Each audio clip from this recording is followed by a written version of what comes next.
Okay, this is Richard Haight, and today I've got another question sent to me, and it's from MD. Doesn't say where MD is from, but this is the question. Every day is a roller coaster with my spiritual awakening. One day I'm able to manifest things, and the next day my energy is down and my manifestation is slow to a crawl. I have a lot of blockage from my childhood. What do you have in mind? So this is kind of a vague question, but we're talking about manifesting, and I can't be sure what MD is referring to as manifesting, because we could say that there are many levels of meaning behind that word. The most common way that I have interacted with that word or have heard that word used relates to essentially the approach that's described in the book, The Secret, or other like books. There are a lot of books out there on manifesting. And I think that this is a natural, maybe process for many people in the awakening, in spirituality, to go through what I would describe as a manifesting phase. But ultimately, that phase has to be transcended. And I don't want to be indelicate here, and I don't like to be rude, but it doesn't take a lot of soul searching. It doesn't take a lot of questioning to realize that really that is stemming from it's stemming from passions and desires. It's what every 3-year-old wants. It's three-year-old spirituality, for lack of a better term. My apologies. I spent years doing this. So guilty when I was younger. But let's just say that what I'm referring to is spiritual. I got a glare in my glasses here. I hope that's not screwing up the visuals. But let's just say that the spirituality that I'm referring to is not about manifesting. It's not about just getting what you want. It's about seeing through the illusion. That's a wrong word. It's about transcending the stickiness of the mind and emotion and identification to find what is most fundamental, the most fundamental you, for lack of a better term, which is utterly beyond definition and limitation. And whatever that thing is, it really is not interested in manifesting. What is it that's interested in manifesting is the mind of a raccoon, the mind of the monkey. It's funny, you can make a trap for raccoons that works for monkeys too. And you take a bottle or any tube, but it works well. Maybe like a wooden tube, for example. And it's hollow in the center, and you nail some spikes or nails through it so that they extend into the center circularly, just wide enough so that the open hand of a raccoon can reach into it. And then inside the bottom of that tube maybe is like a silver coin or a trinket or something shiny that the raccoon wants. And so it reaches in there and it grabs onto that trinket. And then when it grabs onto it, it makes a fist, which is a little bit wider than the open hand is. When it tries to pull its hand back out, the points of the nails hit the back of the fist, preventing the hand from coming out. It's sort of a Chinese finger trap or whatever. And what will happen is the raccoon, even though its life is in danger, won't let go of that trinket. It is so single-minded in its grabbing onto what it wants, it doesn't let go of that trinket and will be stuck there. Same will happen with monkeys, and they'll be stuck there, and you can walk right up to them and capture them, and that sort of thing. And manifesting is coming from that mentality. It's coming from that desire.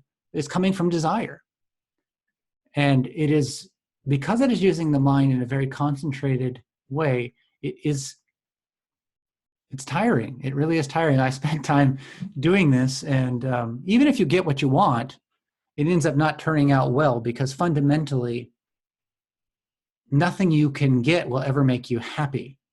I mean, aside from, some very essential things like food and a roof over your head, maybe a job or some kind of feeling of purpose, without which, the human being really does need those things. Even that, I can't say that makes you happy, but it makes you less miserable, maybe. At least you're not starving.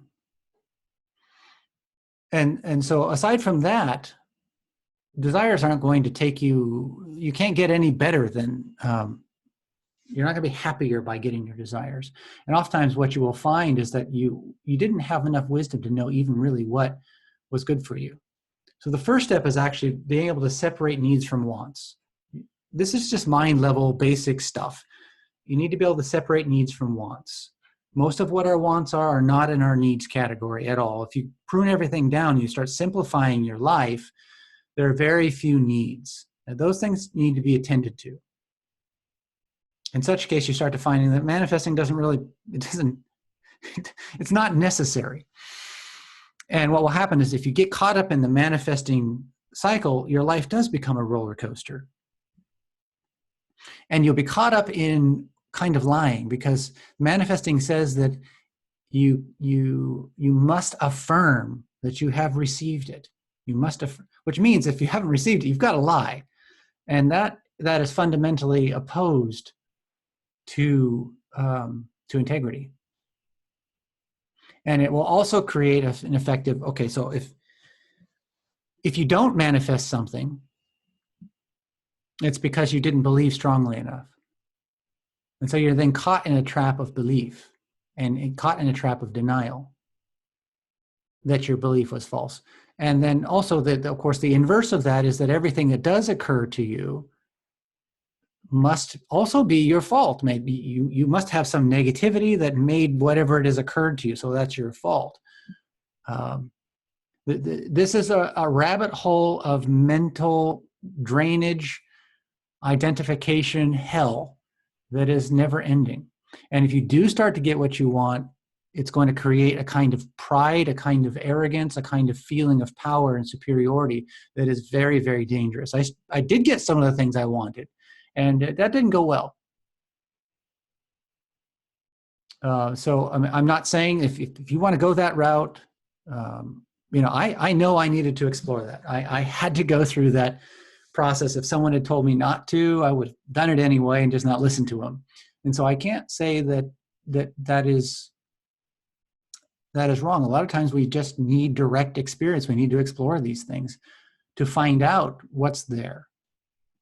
And so by all means, if that's what you want to do, if they feel drawn to that, explore that. But I suspect if the root of what you describe as spirituality is coming from something deeper, that most fundamental thing, when all else is removed, you'll see past that at some point and move forward in your awakening process without further desire to manifest. Now, I had this conversation with some of my students recently, and several of my advanced students, and they looked at me strangely and says, "But you're really good at manifesting. I mean, you say things and you accomplish them, and they just happen, and you're really good at manifesting." And but it's not whatever it is that's happening with me. It's not happening willfully, and it doesn't have anything to do with belief. I don't believe these things are going to happen, and I don't not believe. I spend absolutely zero energy on belief. I don't think, oh, this is going to happen. If I believe it hard enough, it's going to make it happen. No, I just make a decision and then I move forward. Without any mental noise. There's no thought that this is going to happen or it's not going to happen. I'm just moving toward it, period. That's it, done. And some people will say, that's manifesting. Maybe it is. Maybe it's an effortless form of manifesting. I don't know. But whatever it is I'm doing, it has nothing to do with the teachings that are about belief, about willpower, about thinking. It's not about that at all. Whatever I'm doing is fundamentally different. If it is manifesting, I mean, I think it's just you set a goal and you move toward it, and that's that. And very few people are able to follow through, and those who do succeed. I think it's really that simple. I don't think there's a lot of mystery to it. But if you want to think of it as mysterious, then by all means, I guess you could. I guess most fundamentally, when you really look at everything really is mysterious, in that we can't really understand really fundamentally what reality itself is. So I can't say that manifesting is an illusion, nor can I say it's true. And maybe there are different levels of manifesting. For me, the most fundamental manifesting, if we had to use that word, would be the manifestation of the most fundamental you through the physical body into reality. And I'm not talking about the self. I'm not talking about mind. I'm not talking about emotion or knowledge or information or any of that. I'm talking about something much, much deeper. The expression of that into perception, into reality. If there's any manifesting going on here, that maybe that's what that is. But that to me is at least that to me is where I invested my time, and that is the place in which awareness is, for lack of a better term. I hope that helps. MD, if you have any further questions on this, I'd be happy to answer them. If you're interested in any further resources or exploration into this, I have a lot of videos here on YouTube. I've also got a course on spiritual awakening on my website, www.richardhaight.net, and other resources you can find on my About page on my website. So thank you for listening, and have a wonderful day. Take care. Bye-bye.